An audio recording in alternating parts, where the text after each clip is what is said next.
မင်္ဂလာပါဒီကိုတက်က comment ပေးတာပါလေ Tennessee whiskey ဆိုတာဘာလဲလို့ဖြေပေးပါပေါ့နော်အဲ့တော့ကျွန်တော်ပြောချင်ပါတယ် American whiskey အကြောင်းစပြောပါမယ် American whiskey မှာBourbon Tennessee rye whiskey blended Singapore တော်တော်လေးအဆုံရှိပါတယ် white whiskey အောင်ရှိတယ်เนาะ NH ပေါ့เนาะတက်သားကြီးမှာနိမချိုပဲ NH white whiskey တော့ရှိတယ်အဲ့ဒီခုကျွန်တော်ပြောချင်တာကတော့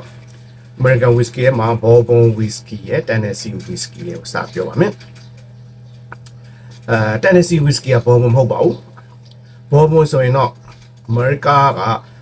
Bourbon ဆိုတဲ့ဟာကိုဘယ်လိုသတ်မှတ်လဲဆိုရင်လွယ်လွယ်ကူမှတ်မိအောင် ABC နဲ့သတ်မှတ်ပါလေABC ဆိုတော့ product must be made from America ဟုတ်တော့ American whiskey ဆိုမှတော့เนาะ American ပြည်နယ်အထောက်အမယ် B for barrel barrel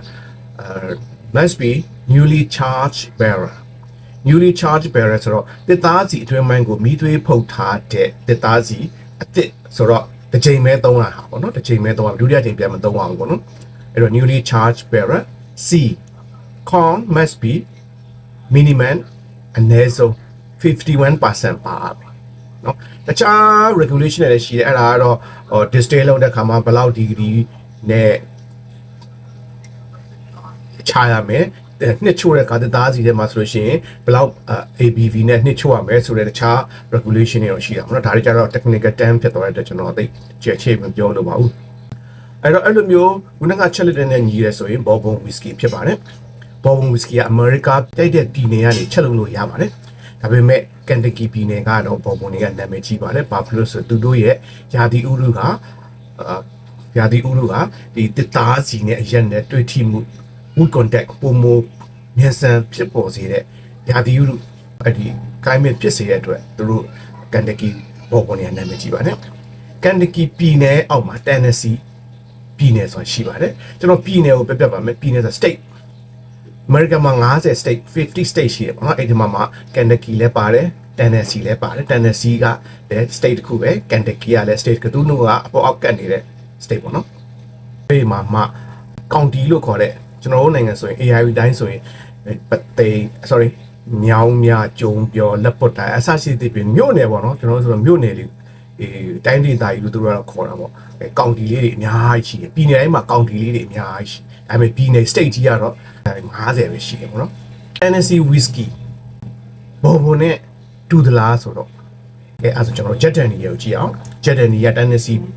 ပြည်နယ်ကပါ Tennessee state ကပေါ့နော်အဲ့ America ပြည်နယ်တွေကတစ်ခုဖြစ်တဲ့အတွက်အဲ့ ချက်မှန်နေပြီနောက်တစ်ချက်ကောင်းကိုပြောင်းဘူးကိုသူက80%သုံးတာလေ80%เนาะအဲ့တော့ तू ကအနည်းဆုံး51%သုံးရမယ်ပြောတဲ့အတွက်80%ဆိုတော့လေဒါဒီ Bourbon ဖြစ်သေးတယ်အဲ့တော့ Malted Barley 12% Rye 8%ပေါ့နော်အဲ့အချိုးနဲ့ तू က Jack Daniel number 7ကအဲ့အချိုးနဲ့ကုန်ကျန်းယူရက်ချက်ပါတယ်အဲ့ထိလဲ Bourbon လို့ပြောလို့ရပါသေးတယ်ပြီးရင် तू ဒီ newly charged barrel မှာလည်းနှစ်ချို့ပါတယ်တက်သားစီတွင်မှမီးတင်ထားတဲ့ဟာပေါ့နော်မီးလေးဖုတ်ထားတဲ့ဟာကိုလည်းဖြစ်တဲ့အတွက်ဖြစ် Bourbon whiskey လို့ပြောလို့ရပါသေးတယ်ပြီးရင် तू sour mash ကိုတုံးတယ် sour mash ကတော့Bourbon ချို့မှာလဲ sour mash ကိုတောင်းတယ်အဲ့တော့ Bourbon က sour mash သုံးရမယ်မသုံးရဘူးလို့တော့ဥပဒေမခွဲခြားတော့ဘူးပေါ့နော်အဲ့တော့ဒါပေမဲ့ Jack Daniel whiskey က sour mash ကိုတောင်းတယ် sour mash ဆိုတာဘာလဲဆိုတာကိုကျွန်တော်တခြား post မှာရှင်းပြလာပါတယ် sour mash နော်အဲ့တော့အဲ့ထိလဲသူက Bourbon မဖြစ်သေးတဲ့ Tennessee whiskey ကို Jack Daniel ကို Bourbon လို့ခေါ်လို့မရတဲ့အကြောင်းရင်းတစ်ခုကတော့ charcoal mellowing လို့ခေါ်တယ်ချက်ပြီးသားအရက်တွေကိုတစ်သားစီထဲမထည့်ခင်မှာ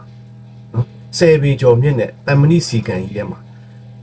maple sugar maple ဆိုတဲ့ဒီတစ်ပင်ကိုမီးသွေးပုတ်တာကျွန်တော်မြန်မာလိုဖုတ်တာမဟုတ်သူကတော့တစ်သားရုံးကိုတန်းပြီးမီးရှို့တာပေါ့နော်မီးရှို့ပြီးအဲ့လိုမီးသွေးကဖြစ်သွားတဲ့ခေါင်းကိုအဲ့တမဏိစီထဲမှာထည့်ပြီးတော့အရက်တွေကို drop ကြစရာပေါ့နော်ပြပြနဲ့အဲ့ရက်တွေကရက်တစ်ပတ်ခန့်ကြာအောင်ဖြည်းဖြည်းအောက်ကိုစိတ်ဝင်သွားပြီးအောက်ခြေရောက်တော့မှအဲ့ကောင်လေးကိုစုလိုက်တာပေါ့နော်အဲ့ဒီရေတွေက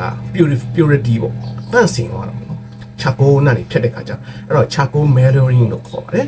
အဲ့ charcoal mellowing ကိုနောက်ထပ်တစ်မျိုးနောက်ထပ်ခေါ်ပါသေးတယ်နှစ်မျိုးအဲ့ဒါကတော့ extra blazing လို့ခေါ်တာဒီကောင်းပါတယ်ဆိုတော့ဒီ whisky ဖြစ်မဲ့ distillant တွေ extra blessing ရလာပြီးသားတော့ extra blessing ကောင်းပါလေဆိုတဲ့ဒီ whisky ကိုထပ်ပြီးတော့ extra ကောင်းအောင်ထပ်လုပ်ပေးတော့နော် extra blessing အဲ့တော့ Chaco Melody extra blessing နောက်တစ်ခုကတော့ Lincoln County process လို့ခေါ်ပါတယ်အဲ့လိုမိသွင်းတဲ့ဆင်းတဲ့ဟာကို Lincoln County process လို့ခေါ်ပါတယ်အဲ့ဒီတစ်ချက်က Jack Daniel နဲ့ Tennessee whisky တွေကိုဘော်ဘုံလို့ခေါ်လို့မရတော့တဲ့အကြောင်းရင်းမှာဒါပေမဲ့ quality ဘိုင်းတော့ထိခိုက်မှုမရှိပါဘူးသူအချက်လက်နဲ့မညီလို့သာခေါ်လိုက်ရတယ်ပေါ့လीနော်အဲ့တော့ကျွန်တော် Lincoln County process ကိုဆက်ပြောပါမယ်